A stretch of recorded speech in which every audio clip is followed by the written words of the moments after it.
Friends, तो आज 26 जनवरी के दिन मैं ये वीडियो रिकॉर्ड कर रहा हूँ, इसलिए 26 जनवरी की सबको हार्दिक शुभकामनाएं।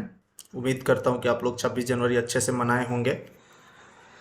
तो ठीक है, मैं आता हूँ एजेंडे पर कि आईपीओ अलॉटमेंट प्रोसेस। मैं देख रहा था कुछ कमेंट्स ये सब में कि लोग जानना चाहते हैं कि आईपीओ अलॉट होता कैसे है, क्योंकि आप अक्सर देखेंगे, मेरे साथ भी होता है और बहुत लोगों के साथ होता है कि अगर आपने 10-20 आईपीओ के लिए रिक्वेस्ट डाला है तो उसमें से शायद एक या दो आपको मिलेंगे और मेजोरिटी ऑफ चांसेस नहीं मिलते हैं। इसीलिए यहाँ पूछा जाता है अक्सर कि शायद वो लक्की रहा इसलिए उसको मिल गया, और इस मामले में मैं थोड़ा लकी हूँ क्योंकि मुझे अक्सर मिल जाते हैं। ठीक है, तो मैं इस पर आता हूँ कि यहाँ कुछ लक्की का बात नहीं है और ना ही कोई बहुत ही स्ट्रॉन्ग प्रोसेस है। ये एक लॉटरी टाइप ऑफ सिस्टम होता है आईपीओ अलॉटमेंट आज के डेट में, जहाँ पर अ, बहुत ज़्यादा लोग शेयर मार्केट में इन करना चाहते हैं तो रिक्वेस्ट बहुत ज़्यादा आती है।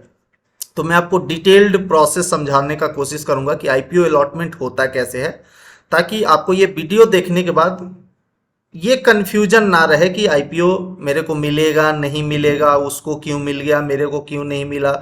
ये सारा क्वेश्चन का जवाब आपको ये पूरा वीडियो देखने के बाद मिल जाएगा। इसलिए रिक्वेस्ट है कि आप पूरा वीडियो को देखिए ताकि चीज़ें समझ में आए। तो मैं आपको ले चलता हूं आगे क्या क्या हम लोग समझते हैं। तो देखिए, applying to an IPO offer, तो पहले मैं आपको अप्लाई कैसे करता हूं ये मैं बताता हूं। तो अप्लाई करने के लिए आपको याद रखना है कि आपको एक डीमैट अकाउंट होना चाहिए, और आप जैसे ही अप्लाई करते हैं तो आपको एक यूनिक रेफरेंस नंबर जनरेट होता है, और इसके लिए मैं एक अलग से वीडियो भी बनाऊंगा। नेक्स्ट आईपीओ आप आने दीजिए, चाहे एलआईसी का एक बड़ा आईपीओ आने वाला है उसका आएगा या कोई आईपीओ आएगा, तो उससे मैं कुछ दिन पहले या एटलीस्ट फर्स्ट डे पूरा आईपीओ को मैं अप्लाई करूंगा और साथ साथ वो वीडियो भी बना लूंगा, ताकि एक सबके लिए एक वीडियो रहे कि आप कैसे अप्लाई करना चाहते हैं। क्योंकि बहुत लोग हैं ये करना चाहते हैं बट उनके मन में हेजिटेशन है, उन्होंने कभी किया नहीं है, तो वो जानना चाहते हैं कि कैसे कर सकते हैं। ठीक है, तो ऑब्वियसली मैं उसके लिए एक वीडियो लेकर आऊंगा, बट अभी के लिए आप समझिए कि आपको एक यूनिक रेफरेंस नंबर मिलेगा अप्लाई करने के बाद। और आज के डेट में मैं रिक्वेस्ट करता हूं कि आप एक ही बीड के लिए अप्लाई करना है। नॉर्मली आप बहुत सारे मैक्सिमम 2 लाख के आसपास आप अप्लाई अमाउंट इन्वेस्ट कर सकते हो, बट मैं बोलूंगा एक बीड के लिए एक लॉट के लिए ही अप्लाई करना है, क्योंकि एक लॉट का वैल्यू ऑलमोस्ट 14,500 से 15,000 के बीच में रहता है।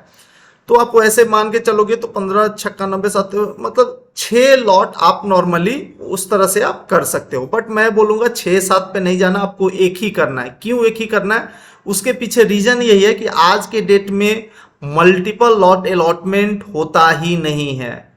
तो जब मल्टीपल लॉट अलॉटमेंट होता नहीं है तो आप अपना 2 लाख अमाउंट को क्यों ब्लॉक करके रखोगे? क्योंकि जैसे ही आप अप्लाई करते हैं जितना भी अमाउंट का, वो अमाउंट ब्लॉक हो जाता है, आप उसको कुछ यूज नहीं कर सकते जब तक कि आईपीओ का रिजल्ट ना आ जाए किसको मिला किसको नहीं मिला। तो जब आज के डेट में एक लॉट से ज्यादा अलॉटमेंट नहीं होता है तो कोई चतुराई की बात नहीं है कि आप मल्टीपल लॉट के लिए अप्लाई करें, तो एक ही लॉट के लिए आपको अप्लाई करना है। अब देखिए, will everyone be allotted share through IPO, क्या आईपीओ के थ्रू सबको अलॉटमेंट मिलेगा? तो मैं बोल दूंगा कि नहीं। ठीक है, सबको नॉर्मली नहीं मिलता, बट इसका जवाब थोड़ा ट्रिकी है। आप कुछ सिचुएशन में ऐसा देखोगे कि हाँ सबको मिल जाता है जितने लोग ने अप्लाई किया, और कुछ सिचुएशन में है कि सबको नहीं भी मिलता है। तो इसका हाँ भी है नहीं भी है, बट आप अगला 5 मिनट आप मेरे साथ रहोगे तो आपको पूरा समझ में आ जाएगा और इसका जवाब आप खुद निकाल पाओगे। दूसरा सवाल, कभी कभी लोग ऐसा बोलते हैं कि आईपीओ विंडो जो है 3 दिन नॉर्मली ओपन होता है, आप वो 3 दिन में किसी दिन भी अप्लाई कर सकते हैं। तो बहुत लोग का ऐसा होता है कि क्या मैं पहला दिन अप्लीकेशन डालूंगा तो क्या मेरे को जरूर मिल जाएगा, और लास्ट में डालूंगा तो नहीं मिलेगा। क्या first come first serve logic follow होता है? मतलब जिन्होंने पहले आया पहले पाया वाला लॉजिक है, और लास्ट में जो आया उनके लिए बचा ही नहीं कुछ इसलिए नहीं मिला। तो दोस्तों मैं ये क्लियरली बोलता हूं कि ऐसा कोई लॉजिक नहीं है, फर्स्ट कम फर्स्ट सर्व का कोई लॉजिक नहीं है। अगर आपको मिलना है तो आप फर्स्ट डे अप्लाई करोगे तो भी मिल जाएगा, लास्ट डे अप्लाई करोगे तो भी मिल जाएगा।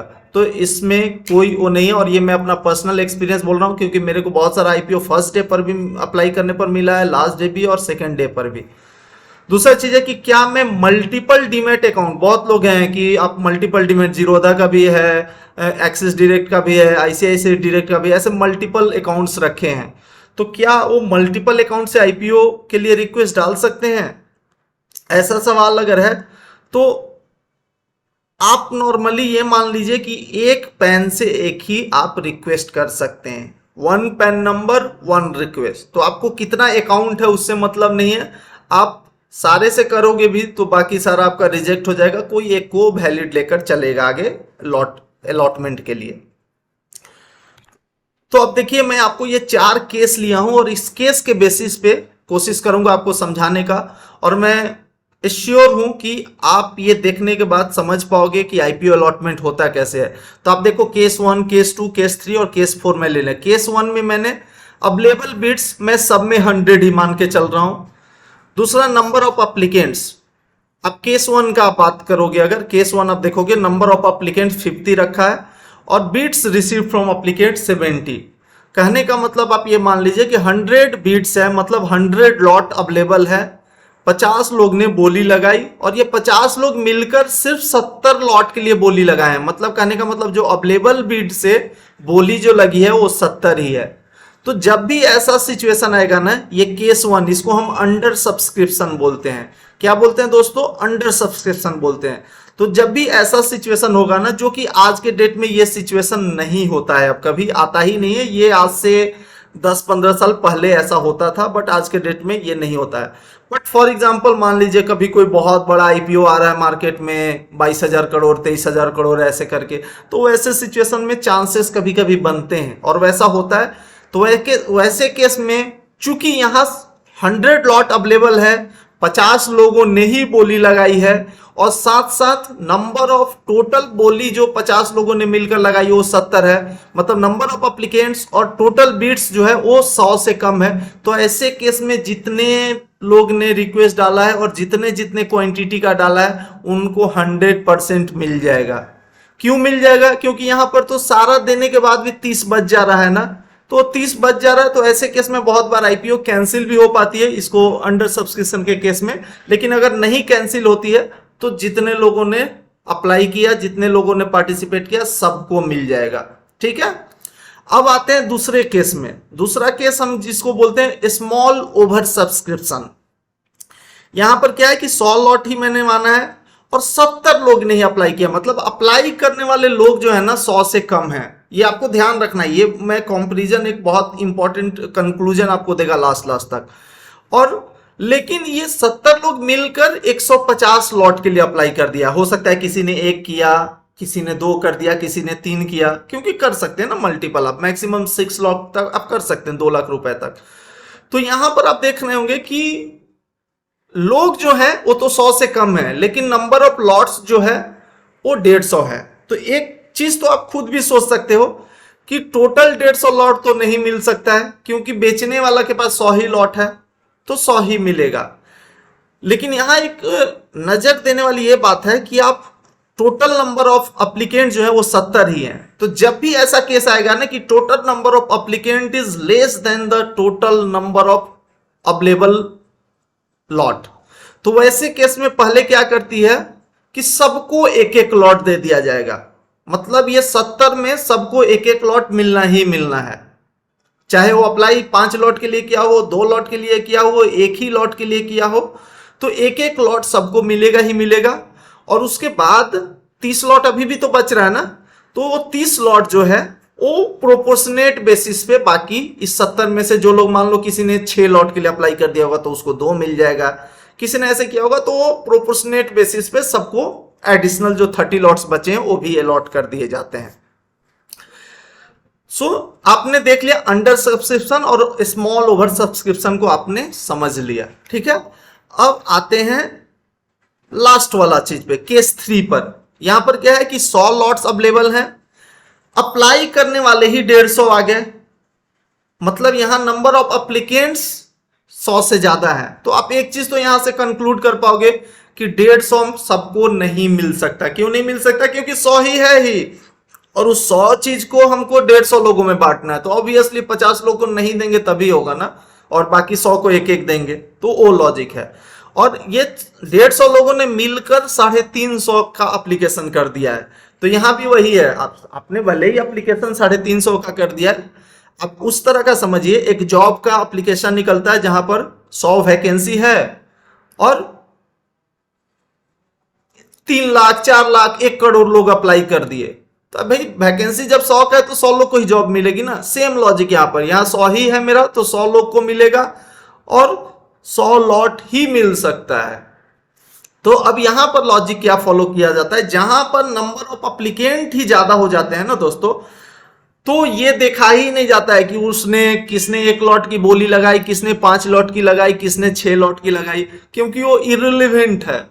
ऐसे केस में गवर्नमेंट क्या करती है, मतलब जो गवर्नमेंट में बोल रहा हूं, जो इशूइंग अथॉरिटी है, जो आईपीओ को डिसाइड करती है, वो बैंकर्स ये सब होते हैं, तो क्या करेगी, 100 लॉक की ड्रॉ, जो 150 लोगों की एप्लीकेशन आई है उसमें से कंप्यूटर सॉफ्टवेयर प्रोग्राम के थ्रू 100 लकी ड्रॉ निकाले जाते हैं और जिन लोगों के पैन नंबर उसमें आ जाते हैं उन सभी लोग को ये दे दिया जाता है। ठीक है, तो शायद आप समझ गए होंगे कि ये 150 में से सिर्फ 100 लोग को ही मिल पाएगा, 50 लोग को तो मिलेगा ही नहीं। और एक चीज ये भी समझ पाए होंगे कि भले ही लोगों ने 5 लॉट 6 लॉट 3 लॉट 2 लॉट की एप्लीकेशन लगाई हो, लेकिन मिलेगा एक ही लॉट। इसीलिए मैं थोड़ा देर पहले वीडियो में बोल रहा था कि आपको हमेशा एक ही लॉट का रिक्वेस्ट करना है। आज के डेट में मल्टीपल लॉट्स का आप रिक्वेस्ट ना करें, क्योंकि पैसे को ब्लॉक करके रखने से कोई फायदा नहीं है। और चौथा केस है दोस्तों, वो भी तीसरा केस जैसा ही है, बट थोड़ा सा एग्जैग्रेटेड है। कहने का मतलब कि यहाँ 500 लोग ने अप्लाई किया, पिछले वाले में 150 थे, केस 4 में 500 लोग, और ये 500 लोग मिलकर 2500 लॉट की बोली लगा दी है। तो इसको बोलते हैं लार्ज ओवर सब्सक्रिप्शन। ठीक है, मतलब ये लार्ज का भी लार्ज ओवर सब्सक्रिप्शन हो गया। तो ऐसे केस में भी सेम लॉजिक, जो केस 3 में हुआ था वही केस 4 में भी होगा। ये 500 लोगों में से लकी ड्रॉ निकाला जाएगा और सिर्फ 100 लोगों को एक एक लॉट दे दी जाएगी। तो शायद ये स्क्रीनशॉट, अगर आप एक स्क्रीनशॉट ले लेंगे इस स्क्रीन का, कभी भी आपको कंफ्यूजन होगा तो एक नजर डालेंगे तो आपका पूरा कॉन्सेप्ट क्लियर हो जाएगा। तो दोस्तों यहां तक मैंने आपको समझाने की कोशिश की और उम्मीद करता हूं कि आप समझ गए होंगे कि आईपीओ अलॉटमेंट होता कैसे है। अब मैं ये थोड़ा सा आईपीओ शेड्यूल भी समझा देता हूं कि आईपीओ का ये पूरा प्रोसेस कितने दिन में हो जाता है। तो जैसे कि मैं बोला था कि नॉर्मली कोई भी आईपीओ 3 दिन का विंडो के लिए ओपन होता है, उस 3 दिन में कोई भी अप्लाई कर सकता है। तो ये एक शेड्यूल में सैंपल किसी का लिया था, और जो लोग स्टॉक मार्केट आईपीओ मार्केट में एक्टिव होंगे वो ये देखकर ही समझ गए होंगे ये कौन सा आईपीओ का शेड्यूल मैंने उठाया है। बट ठीक है, वो मेरा पर्पस वो नहीं है, मेरा पर्पस है कि आप शेड्यूल को थोड़ा समझ लीजिए, क्योंकि इससे भी आपको डिसीजन लेने में थोड़ा हेल्पफुल होता है। तो 3 दिन, जैसे ये देखो 28 अक्टूबर से 1 नवंबर 3 दिन के लिए आईपीओ ओपन था। आपको ये देखने में हो सकता है 5 दिन लग रहा होगा, 28 29 30 31, तो एक्चुअली बीच में सैटरडे संडे आ गया होगा, इसलिए 5 दिन है, नहीं तो नॉर्मली 3 वर्किंग डे ओपन होता है। देखिए ये 1 तक लास्ट एप्लीकेशन आ जाएगा before closing of the market. Next है, आप देख रहे होंगे कि ये finalisation of bids of allotment, तो ये 8 नवंबर, कहने का मतलब विद इन अप्रॉक्स 1 वीक तक, मतलब देखिए 1 तारीख तो 8 तारीख, तो 7 दिन 7वां दिन ये आपको फाइनल पता चल जाएगा कि किसको अलॉटमेंट हुआ है नहीं हुआ है। बाकी इसके लिए आप डायरेक्टली आईपीओ अलॉटमेंट सर्च करेंगे गूगल में, आपको पैन नंबर डालेंगे, बहुत सारी साइट है जो ये फीचर सपोर्ट करती है, और सबसे ट्रस्टेड आप एनएसई बीएसई का डायरेक्ट साइट पे जाकर भी चेक कर सकते हैं।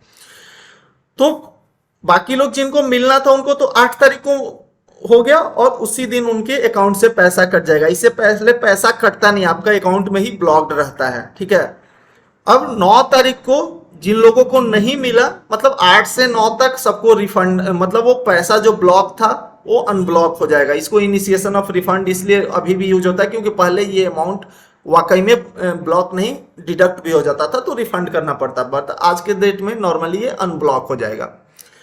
और अब देख रहे होंगे क्रेडिट ऑफ इक्विटी शेयर, मतलब नेक्स्ट डे ये क्रेडिट हो जाएगा, आपका डीमेट अकाउंट में आ जाएगा। मोस्ट ऑफ डेज में ये कभी कभी डिले होकर 9 को ना आके 10 को ही आता है, और ये एज ए नॉर्मल शेयर 10 तारीख से हो जाएगा। कहने का मतलब अगर आप देखोगे तो ये टोटल प्रोसेस 10 से 12 दिन का है, आप मान के चल सकते हो 2 वीक्स का टोटल प्रोसेस है। तो और एक सवाल आता है कि क्या आईपीओ के लिए हम लोग बीट करना चाहिए, तो मैं तो बोलूंगा कि हाँ आपको बीट करना चाहिए थोड़ा सा उस कंपनी के बारे में जानकर, क्योंकि आप देखिए आईपीओ एक ऐसा इंस्ट्रूमेंट है जहां से लोग अपना मनी को डबल करते हैं। वो अलग बात है कि 15,000 ही मेरा 30,000 हो जाता है, बट डबल इज डबल, और 15,000 भी आ रहा है तो कम नहीं है। और दूसरा चीज है कि ये 30 डेज सिर्फ 2 वीक्स में होते हैं। तो आपको इतना स्मॉल इंस्ट्रूमेंट और इतना प्रॉमिसिंग कहीं कुछ नहीं मिलेगा। यही रीजन है कि आज के डेट में आईपीओ के लिए बहुत ज़्यादा रिक्वेस्ट आ रहे हैं और ये टोटली लॉटरी बेस्ड अलॉटमेंट होता है। तो आप अपना भी, सिर्फ आईपीओ के पर्सपेक्टिव से मैं बोल रहा हूँ, शेयर मार्केट के बारे में मैं जब भी बोलता हूँ तो बोलता हूँ कि आप अच्छे से पढ़ लिख कर ही कीजिए। और आईपीओ के बारे में भी एटलीस्ट कुछ जानकारी तो आप ले लीजिए, कंपनी अच्छी है नहीं, उसका ओवर सब्सक्रिप्शन होगा ही नहीं या अंडर सब्सक्रिप्शन हो जाएगा, तो वैसे केस में आपको मिलना ही मिलना तय है और प्रॉफिट भी होने का कोई ज़्यादा चांस नहीं है।